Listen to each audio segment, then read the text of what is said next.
Hello, my name is Stephen Ilwer. Thank you very much for that nice introduction. Today, what I'm presenting is the MONAI toolkit. However, the goals of this presentation are a little bit broader than that. What I want to emphasize today is the importance of open science and open source software, and ideally motivate your involvement in it. So with that in mind, this is you. This is you as a professor, as a leader of a lab, whether you're in academia or industry. Just bear with me, imagine this is you. These are your students, all right?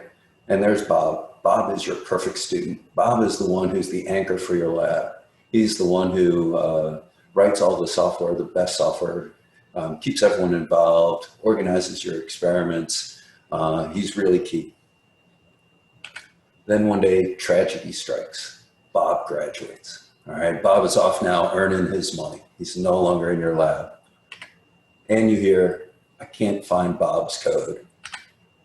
Bob's code isn't compiling for me anymore. I can't replicate Bob's results. And I emailed Bob a question, but he hasn't responded. All right, we've all been there and seen this. This is a huge challenge for corporate research labs as well as academic environments, so forth and so on. The answer to all of this, believe it or not, is open science. So what I'm going to do today is talk about an explanation of why deep learning is succeeding. And that's going to be giving you a history of open science, then talking about the MONAI toolkit in detail. And what I'm going to be arguing is that the reason that deep learning is succeeding so widely within our fields is not only because of the performance of it, but also because of its adherence to principles of open science, the pervasiveness of open science throughout the field. So what do I mean by deep learning success in terms of performance? What do I mean by the performance of deep learning systems? Well, that's left as an exercise to the audience, all right? You guys can fill in this blank better than I. It's impossible to even open general newspapers, general media, and not hear about the success of AI in some way within some field, and the number of fields is expanding every day. The performance on lung cancer segmentation, assistance with the COVID analysis of medical images, commercial products now that are FDA approved and coming out every day. The list goes on and on. Performance of these deep learning systems is clear. However, I'm going to argue that equally important with the performance of those deep learning systems, the reason why they have taken off and expanded throughout academia and industry, throughout all of these multiple fields, is because of their openness. And by openness, I'm referring specifically or more formally to the concept of open science. So open science ends up being pervasive in deep learning. This isn't as publicized as the performance results, but really it is quite amazing how open science has taken root and is just inherent in what we have all accepted. And we see this open science, this dominance of it within the field, as is evidenced by the open access publications. Papers now appear on arXiv in the machine learning field prior to even the NeuroIPS conference and the other major conferences. They appear there first prior to peer review, and they get cited and used. This is a resource that every grad student in machine learning goes to on a daily basis almost. Additionally, beyond that, open science in deep learning is based on open access to data.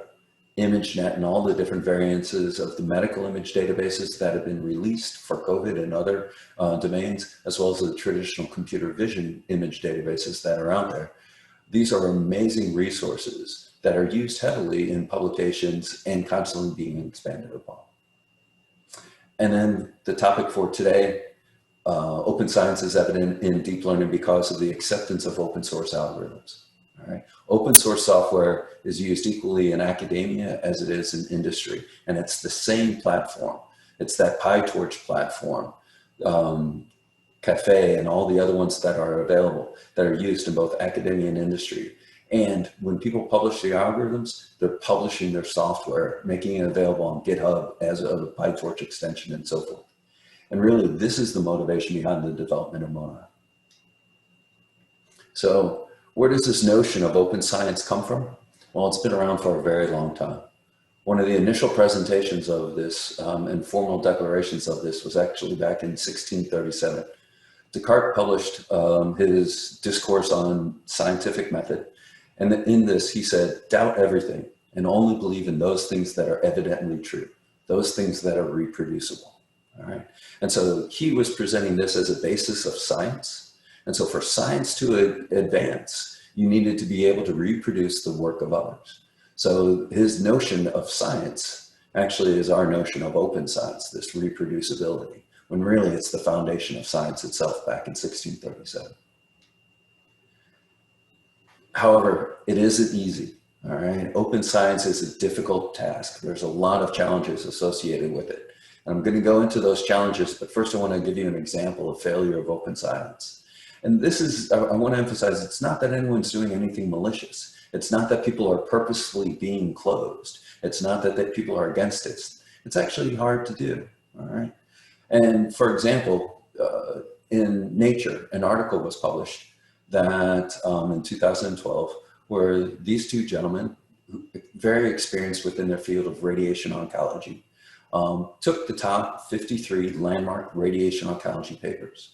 Now keep in mind, these are the papers that are driving the clinical application of radiation oncology. How patients are being treated is designed and based on these 53 landmark publications. And these two heads of research labs got together both of their teams, and their teams worked together to replicate the results from these 53 landmark papers. They wanted to double check the findings, see whether or not these papers, which were driving the care of patients, were they reproducible? Were they open science? And it ends up that based on the journal article publications, the information in those journals, on 47 of those 53 publications, they were not able to replicate the work. Again, nothing malicious was going on, but it was insufficient information was being provided via the sharing, the common technique used for sharing information, journal article publications. Those were insufficient for fully replicating these experiments. And so that, that's a serious consideration that was impacting patients' lives every day. And again, it's because open science is difficult. First off, I'm going to go through the three key reasons and then give a little bit more history. So what are some of the three key challenges to doing open science? Why doesn't it happen? Well, one, there's human nature, all right? There's this sense of competition, which is inherent in a lot of people, especially those who go on and exceed in any field, and such as yourselves. And it's this sense of competition that exists, and it's been around for a very long time. We all think that we can do something ourselves better than anyone else, right?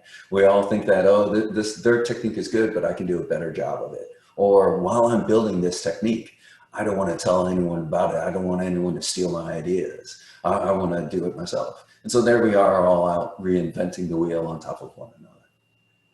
And not only is this inherent in our nature, this sense of competition, but it's also learned behavior.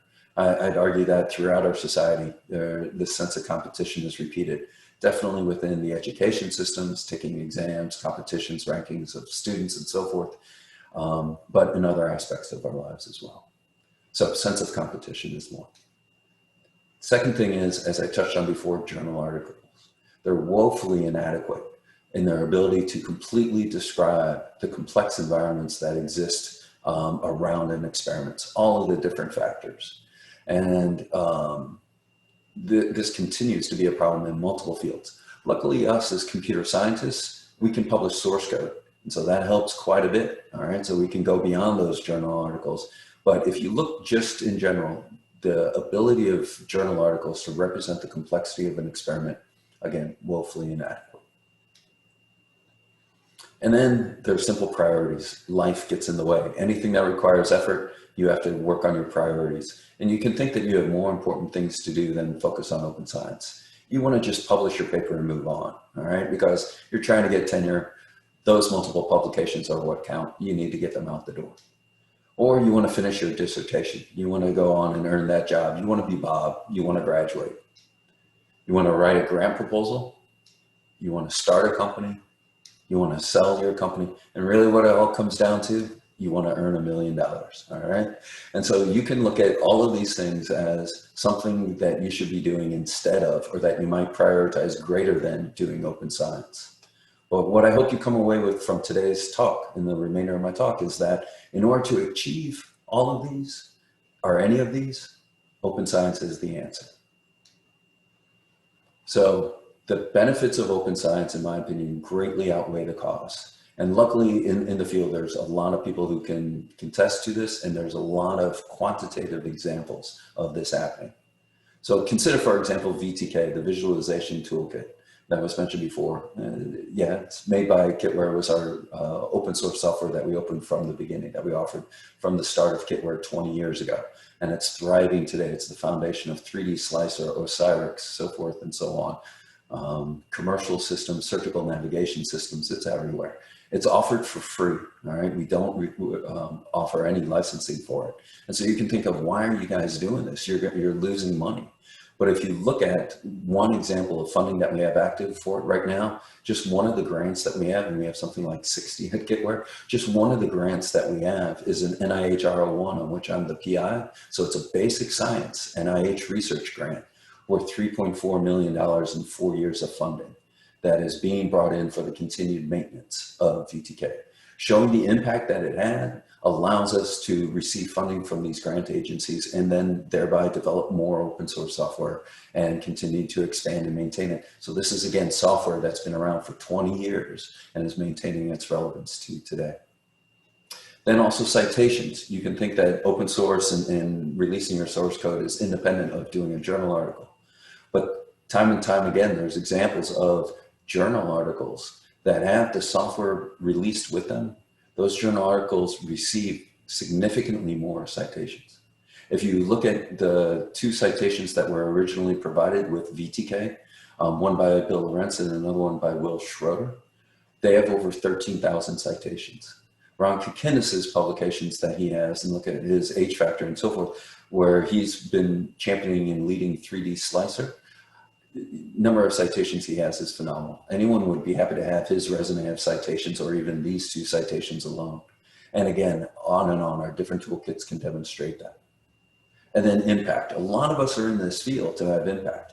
And this impact comes in the form of educating people and really just getting our stuff used by people.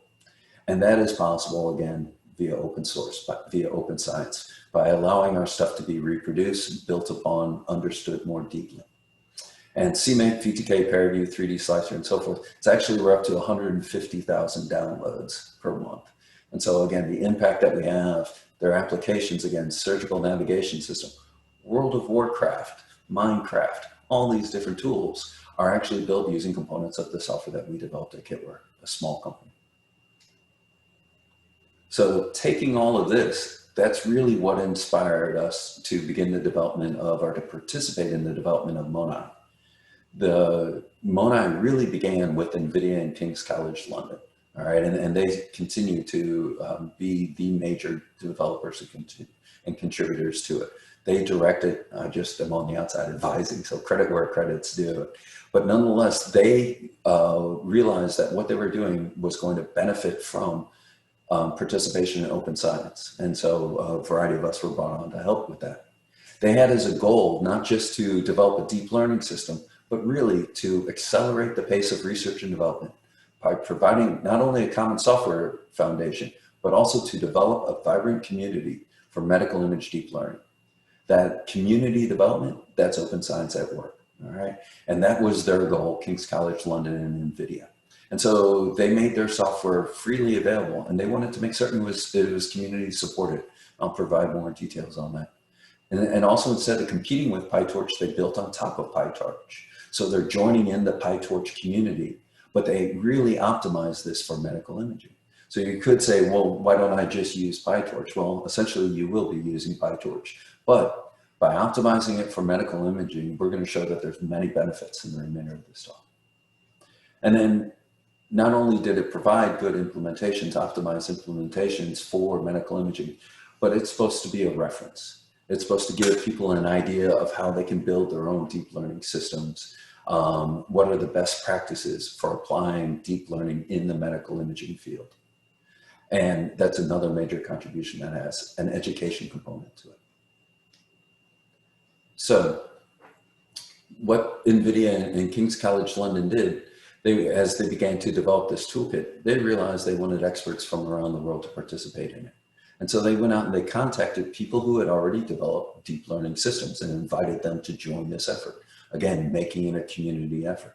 And so they invited, not only was it NiftyNet from King's College London, but they invited people from Harvard to it, people from ICL, NVIDIA people who are doing Claritrain, PyTorch experts, so forth and so on. And they brought all these people together. And the first thing they decided is, what is the scope of this toolkit that we want to develop? What is the problem that we're trying to solve? And that's shown here in the dark gray box in the middle. They wanted to focus on those methods within the deep learning pipeline, within a deep learning workflow, with all that goes on in deep learning. What are those methods where by optimizing them for medical imaging, we could have the most impact? And what they recognized that those areas were data augmentation, neural network architectures, loss functions, and validation methods. And those now are the primary focus of MONAI. That's the scope in which it works. And it's meant to fit into workflows that have data in a variety of different formats, that use different kinds of evaluation systems, that are deployed as clinical systems, that are used in research labs. It's supposed to support all of those other environments in which it operates by focusing on, in a very compact, modular way, on those 4 items that are listed here. And what this does, by involving this community, not only did it allow it to make those wonderful decisions in order to how to focus down, but also this community is now rallying and focusing on just this one toolkit. And so before, you had many options to choose from. If you want to do deep learning in medical image analysis, should you use PyTorch, should you use Caffe, should you use DLTK, NiftyNet, so forth and so on. You had to decide which one to use, all right, which required doing research into each of those. Additionally, once you chose one, it was often very difficult to switch to another. All right, so if you decided that you wanted to go over and use method B from this other toolkit, and that was going to make your job that much easier, that switch to that other toolkit so that you could have access to method B that it offered could be very difficult. And if you look at the medical imaging community, the software development of medical image community, the deep learning group, it's a finite resource. It has only certain capabilities. It can only generate so much documentation, so many tutorials, answer so many questions, and implement so many methods. And if that effort is spread over if it's spread over multiple toolkits, it's diluted. By focusing that effort all on this one toolkit, what we're seeing is that the quality of the documentation, tutorials, the number of methods that are being contributed, so forth and so on, just grows that much by having it be a rallying point for people. Again, we're not competing with these other techniques, but we're looking to integrate and support and work together with them towards this common framework. And I'll give some details. So why is MONAI needed? Again, you could just use PyTorch. There's a lot of toolkits out there. Why not just keep using those? Not only is this dilution of effort, so forth and so on, but there's much to be gained by creating a biomedical image analysis specific deep learning toolkit. If you consider the imaging modalities that are used within the medical field, they need special treatment. You should not treat a PET image the same way you would treat a webcam image that was scraped from the internet. All right, the physics behind the acquisition of those images within medicine really dictate how you should be processing those images, be it MR, CT, or PET, so forth and so on. Additionally, the data formats in which images come are vastly different in the medical field than PNG formats and GIF formats and JPEGs. All right, so DICOM compatibility with that is not an easy task, but it's essential to integrating into medical workflows. Additionally, an image has physical characteristics, as I said, associated with it. When processing an image, you have to realize that there's a certain voxel size associated with it, or voxel spacing. All right, the distance between slices, so forth and so on. And an image exists in physical space that has an orientation, a position in physical space. And these concepts are not common in computer vision, PyTorch, traditional computer vision processing methods. And so bringing that all to bear, it's now inherent within the MONAI architecture.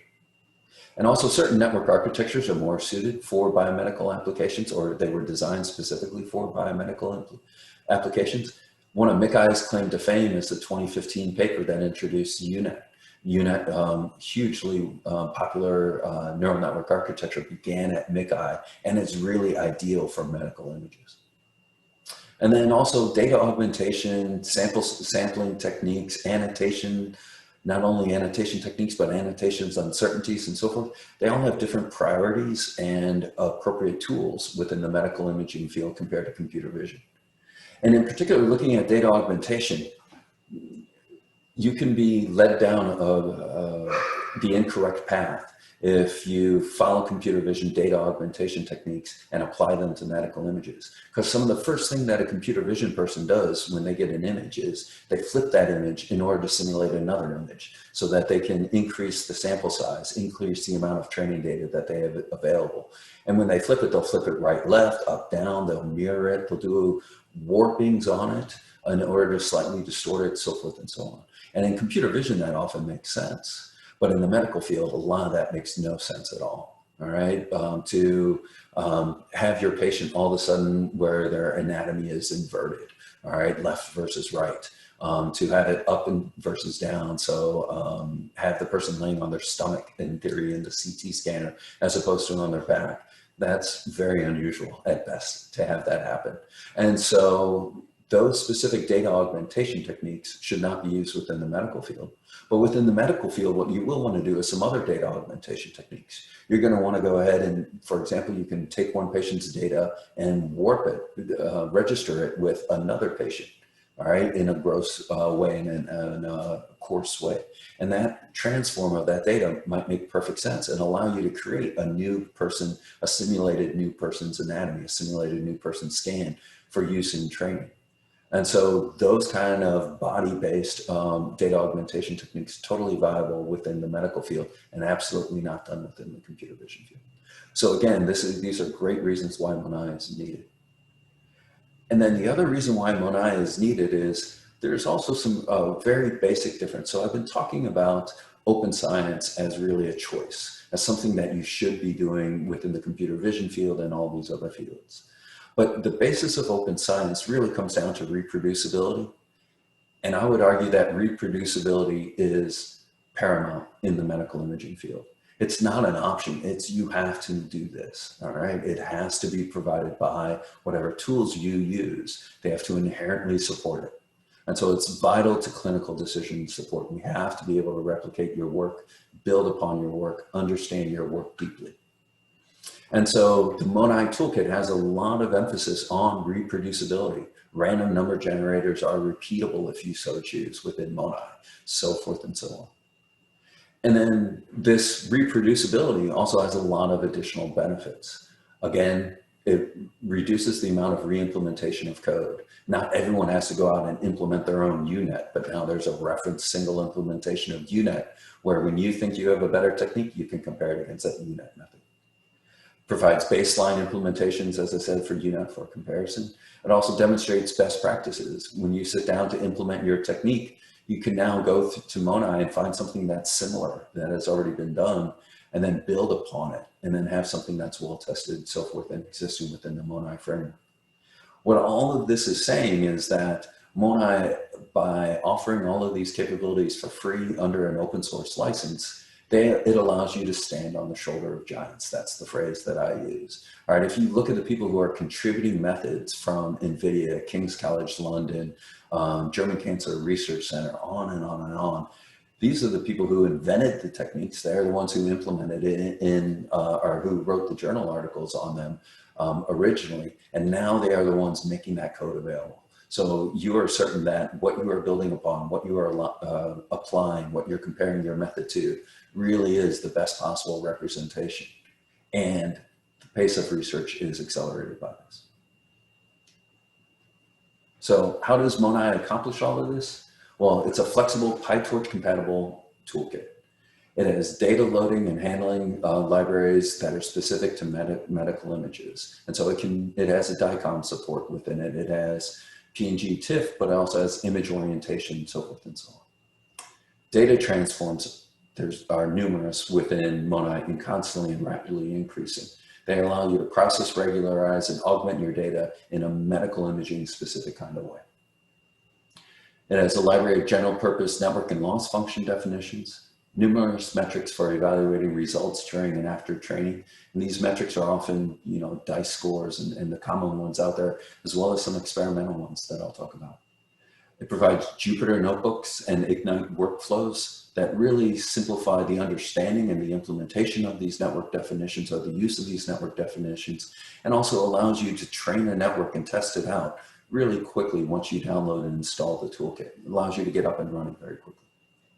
It's efficient and fast data loaders, not only for medical images, but also for batch generation. So speed was a concern, or is a concern. Optimum use of GPU resources, so forth and so on. German Cancer Research Center has a lot of expertise within that area, and they're bringing that to bear to the MONAI toolkit. And it supports a variety of different hardware setups. So multi-GPU and multi-node, multi-GPU training sessions. And then regarding reproducibility, MONAI aims to help researchers write reproducible experiments more easily. Its modular design allows you to just substitute in your own methods into that block diagram, all the different modules, all the different steps that go into a deep learning system. If you have a new loss function, you could take a UNet architecture and plug in your new loss metric. And what that allows is everything else to be held constant, and just that one thing that you are changing is changed. And so this approach to it is allows for comparison and reuse and reproducibility inherently. It makes it easy to access data. We're coming up with ways where if you want to participate in a challenge, the previous presenter earlier this morning was talking, for example, about the BRATS challenge at MICI. That's been around for many years. You're able to load in the BRATS challenge data into a deep learning pipeline with just a few short commands. It has methods that are predefined for grabbing challenge data off the internet, getting it into your system, and begin training a network. Wonderful resource, again, focusing on reproducibility challenges and so forth. There's also ready-made training paradigms that are extensible. It's using the Apache 2.0 license, and this license covers copyright, trademarks, and patents. The Apache 2.0 license really is one of the best ones, in my biased opinion, out there. It means that when someone contributes code, they're automatically giving you license-free access to the worldwide use of that code for any purpose. And so very permissive licensing for academia and commercial use. And then reference implementations are published along with experiments and so forth. This is where we've started spending a lot of time on this very last one. We're going out, and now that we can import and ingest this challenge data very easily, we're now trying to replicate challenge results. So we're taking the networks that won the BRATS challenge 2 years ago, 3 years ago, last year, so forth and so on, and we're re-implementing them within the MONAI system. And we are trying to have those implementations get the exact same results that were published for those challenges and for those methods in previous years. And so this is, again, a wonderful resource for scientific reproducibility, open science, as well as for you, because now you can take those winning techniques, tweak them, understand them, compare with them, and so forth.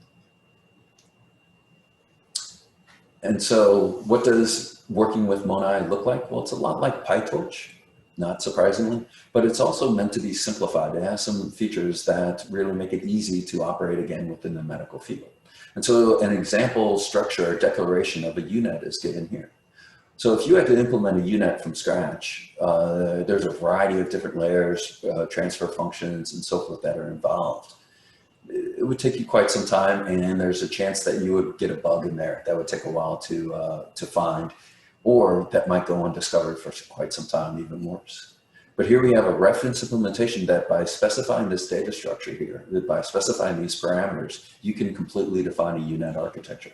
Specify the dimensionality of your image, the number of channels that are being input, the number of channels that are going on your output, the size of the intermediate hidden layers, and it takes advantage of the fact that it's a symmetric metric and a symmetric network in order to simplify the specification of the hidden layers. And then the stride, so how is data being reduced from layer to layer? And if you really think about it, this is all the information. This is the necessary and sufficient information for describing a UNet. And MONAI makes it easy. And as I said, from the beginning, NVIDIA and King's College London realized they weren't going to have all the answers, and that participating in open science was going to be important. And so they formed this advisory board that it's really been a rewarding experience to participate in it. It's a great group of people. And it's also a diverse group of people. And they did a very good job, I think, with that when NVIDIA and KCL was setting this up. You have representatives from both academia and industry. You have researchers, open source developers, AI developers, software developers in general, and users of these, Daniel Rubin and so forth, MDs, who are all participating in this advisory board.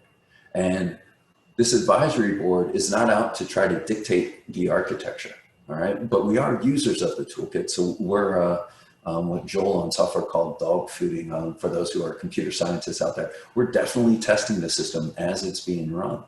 But even more important, what we are tasked with is getting feedback, not only providing feedback from ourselves, but getting feedback from the community and providing that community feedback to the development team in concise ways, actionable ways. So we're not doing software architecture design, but we're helping set priorities. We're helping identify major issues, and via the listening to the voice of the community. And what we realized as an advisory board is there were a lot of voices out there, all right? There was a lot of people chiming in and offering advice on how MONAI should be done, what were the gaps to be filled, what were the opportunities, so forth and so on. And so what we realized that we weren't out and involved in the community enough. We needed more people to be interacting with the community. And so we set up working groups, and the 7 working groups that we have right now are shown here. And I say right now because this is a dynamic thing. The working groups change based on the evolution of this toolkit.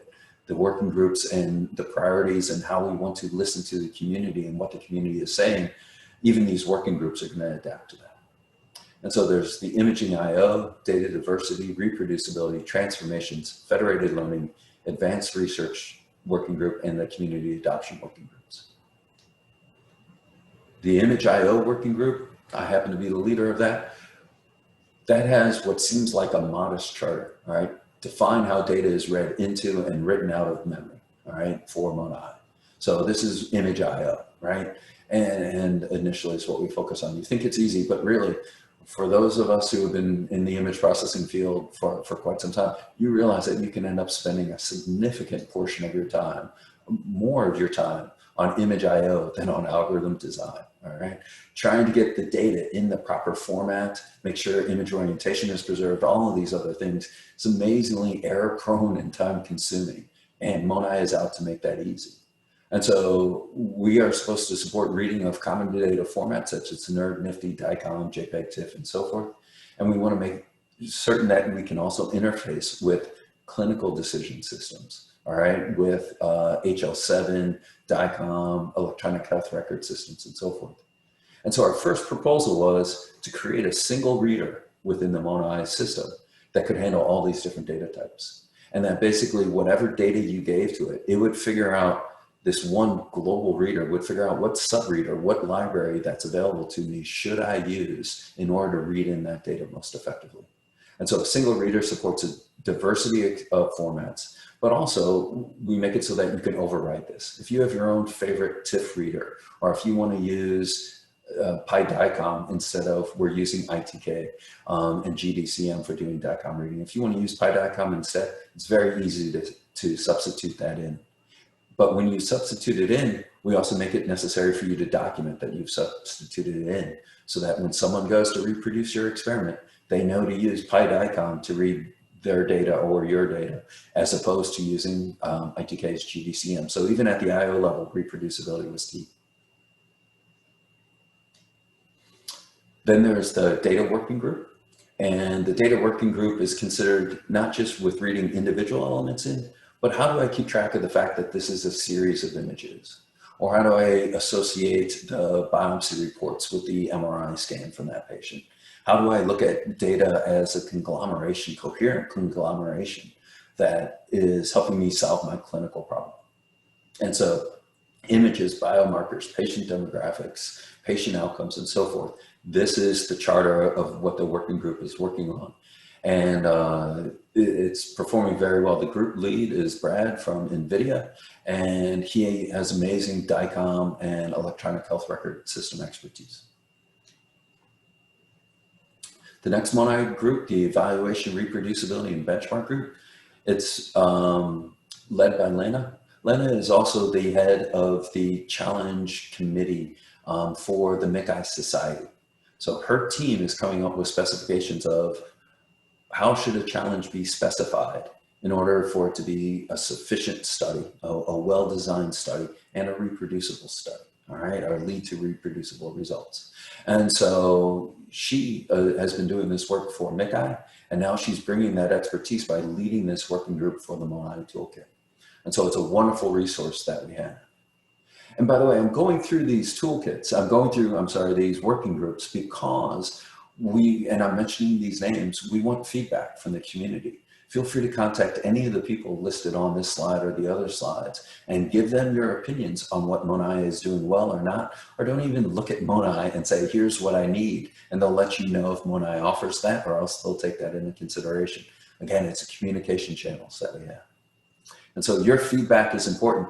And this group is doing something neat. If you look in the bottom left-hand corner on this slide, they've set up a survey, and their plan is to do a series of surveys in order to get feedback from the community. And so after I finish my talk, feel free to go out on the web, look at that website, and answer the questions on their survey. The Transformation and Augmentation group, led by George, has actually been very active as well. And right now we're coming out essentially today with MONAI 0.3 release, today or tomorrow. And the number of transformation and data augmentation techniques that have been added into the toolkit is phenomenal. And what specific ones, the priority by which they're being added in is being guided by George and his team and community feedback that they collect. Some of the information is given here on this slide. And the result of this is they realize that, again, we're trying to build a community with MONAI. We have all of this expertise from these other toolkits. And sometimes the key is not to completely absorb these other toolkits or to re-implement what they have, but instead to make it so that you can easily build upon these other existing toolkits that are out there. And so what this working group came up with and the development team has been able to implement is you can specify transforms within the MONAI system, so data augmentation techniques within the MONAI system that wrap other toolkits, all right, that wrap augmentation techniques that were implemented for PyTorch by other toolkits. And so Batch Generator came out of DKFZ, out of the German Cancer Research Center. Wonderful toolkit, numerous data augmentation techniques for medical imaging within it. And instead of having to jump back and forth between MONAI and batch generators in a potentially awkward way, we made it so that you can easily, from within MONAI, call batch generator. We've done the same thing for Torch.io and Rising as well. And so all of those methods are available can be accessed via MONAI. The Federated Learning Working Group has followed that same example. This is actually led by Dr. Rubin, all right, as well as Jay Shree. And what these two people with strong clinical experience, Dr. Rubin is an MD, Jay Shree has been working at Mass General Hospital and lead publications on deep learning applied to the medical field. What they realized was a lot of work has already gone on in other toolkits for federated learning, and it was a huge task in and of itself. And so rather than trying to replicate or even integrate those toolkits directly into MONAI, which would be a major effort, they decided to make it so that MONAI could call out and use those functions from within itself. And so right now they're focusing on Clara, federated learning technique, but they'll expand that so that others can be substituted in. And so it makes use of these other federated learning techniques inherent within the MONAI process. And then there's the research group.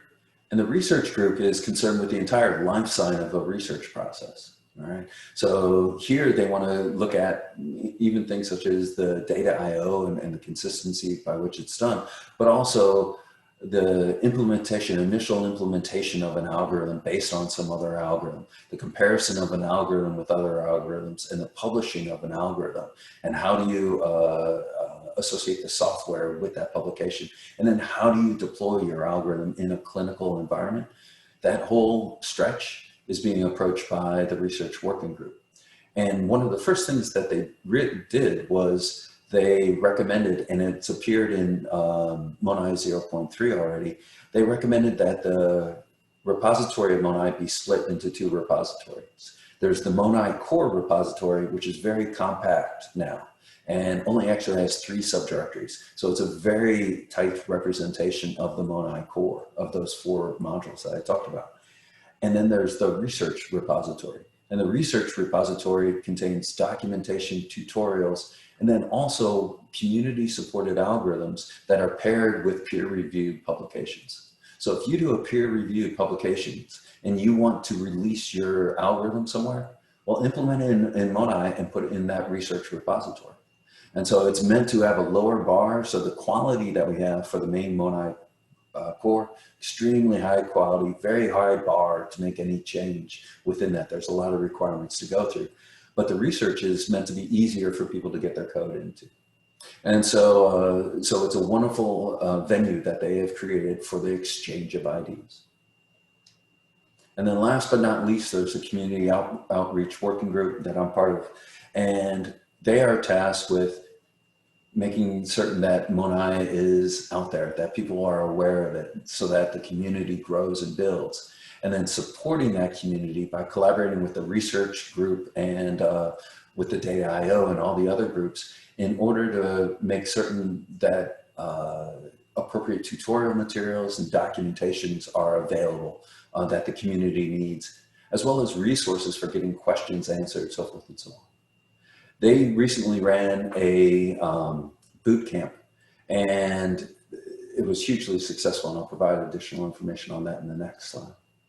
So what they've set up here is, or what I've listed here is way of engaging with the MONAI development team and with the working group and the advisory boards. So what the outreach group specified was a multitude of ways of interacting with the developers and advisors for the MONAI toolkit.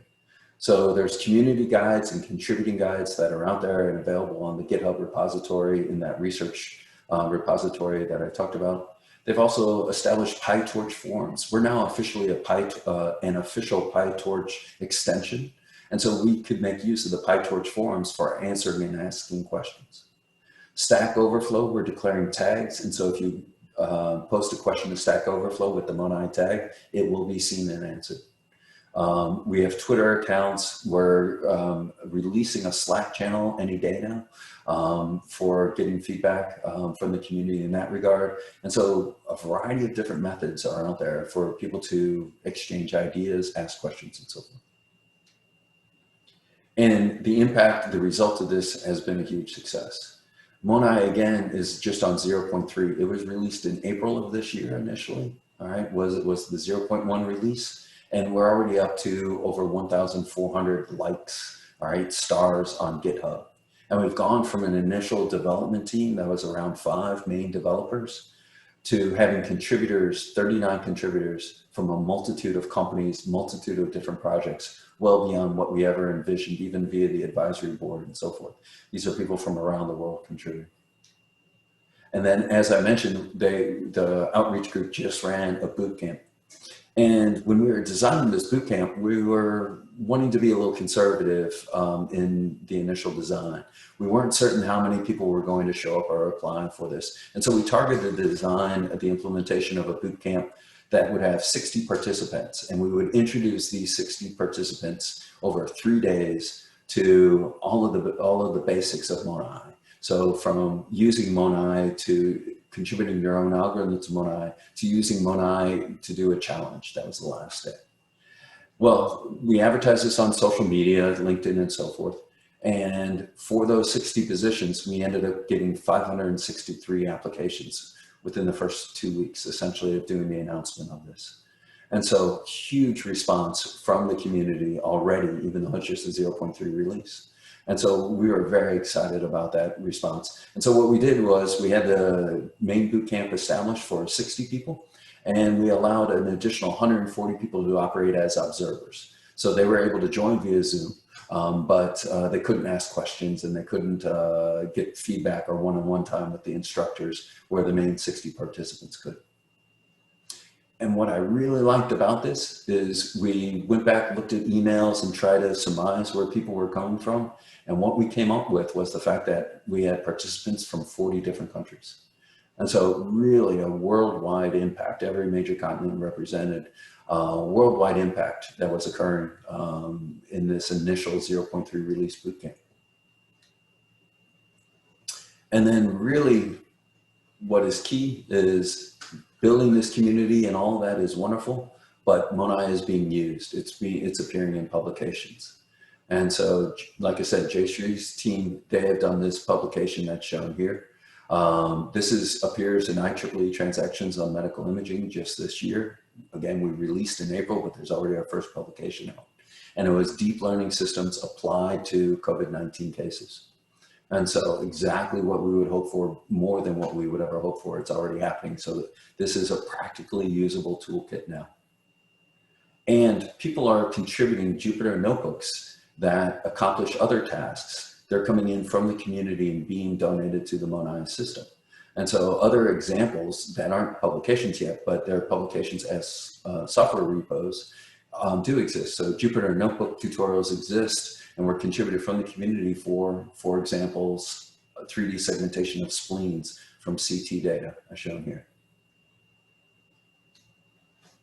So in conclusion, don't be this guy, all right?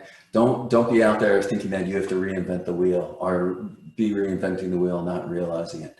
Try to overcome that sense of competition that you have, and realize instead that by participating in open science, by participating in MONAI, by creating reproducible work, you might be able to get that $1 million.